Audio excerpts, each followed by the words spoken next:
আরে বাবা, ক্যাফেতে শুধু কি গার্লফ্রেন্ড বয়ফ্রেন্ডই আসে? আমাদের মতন যাদের গার্লফ্রেন্ড বয়ফ্রেন্ড নেই তারা কি আসতে পারে না? অবশ্যই। অনেকদিন ধরেই ভাবছিলাম আমি, দাদা, বৌদি, মা সবাই মিলে একসঙ্গে, আমরা টোটাল ফ্যামিলি সবাই একসঙ্গে ক্যাফেতে আসবো। তোমরা ভাবছো আমি একা চলে এসেছি, আমার বাড়ির ফ্যামিলি সবাই কোথায়? বৌদি আমাকে একটা ফোন করেছিল, বললো আমরা ক্যাফেতে চলে এসেছি, তুমি আস্তে আস্তে আসো। জানি না তোমরা জানো কিনা, আমি বাইকটা খুব স্লো চালাই। আমি তো ক্যাফেতে চলে এলাম, কিন্তু মা, রুদ্র, বৌদি কাউকেই দেখতে পেলাম না। ওই দূর থেকে মনে হলো হয়তো রুদ্র ওইখানটায় আছে, তাই তো আমি গুটি গুটি পায়ে সামনের দিকে হাঁটতে লাগলাম। একদম ঠিক গেস করেছি আমি। আমি দেখতে পেলাম রুদ্র আর বৌদি এইখানে বসে আছে, আমার জন্য নাকি বসে আছে, তাই তো এখনো অর্ডার পর্যন্ত করেনি। আর এদিকে মা আমার দিকে তাকাচ্ছে, কেন বুঝতে পারলাম না আমার দিকে তাকাচ্ছে। আর সত্যি কথা বলতে কি, মা যদি এইভাবে তাকায় আমার একটু ডাউট মনে হয়, হয়তো কিছু একটা করেছি না, কি হয়েছে।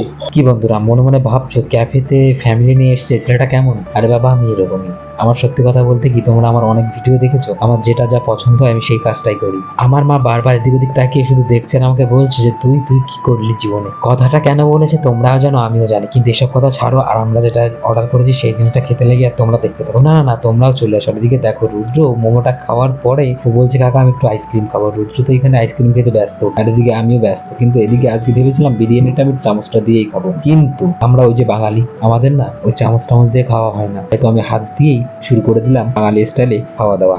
আর বন্ধুরা তোমাদের বিরিয়ানি কেমন লাগে তোমরা কিন্তু অবশ্যই জানিও, আমার তো প্রচন্ড ভালো লাগে। কিন্তু এদিকে বৌদি আবার একটা জিনিস অর্ডার করলো, কিন্তু এই জিনিসটা কি আমি নিজেও জানি না। যাই হোক না কেন, খেতে অত টেস্টি ছিল না, বাট এদিকে এই মকটেলটা ছিল অসাধারণ। এদিকে রুদ্র আমার কাছে বারবার চাইলো কাকা আমাকে একটু দাও। রুদ্রকে না দিয়ে আমি কোনো জিনিসই খাই না, যদিও ঝাল জিনিসটা হলে পরে ও খেতে চায় না, কিন্তু মিষ্টি জিনিস হলে ও ভালো খায়। ফ্যামিলির সঙ্গে টাইম কাটানো একটা সুন্দর মুহূর্ত। এই মুহূর্তটা এতটা দামি একটা মুহূর্ত, তোমরা যারা আমার মতন যদি কোনোদিন ক্যাফেতে নিয়ে আসো ফ্যামিলির সঙ্গে, তাহলেই বুঝতে পারবে, অর্থাৎ এই ফিলটা তখনই করতে পারবে কতটা সুন্দর একটা মুহূর্ত আমরা এই দিনটা কাটিয়েছিলাম।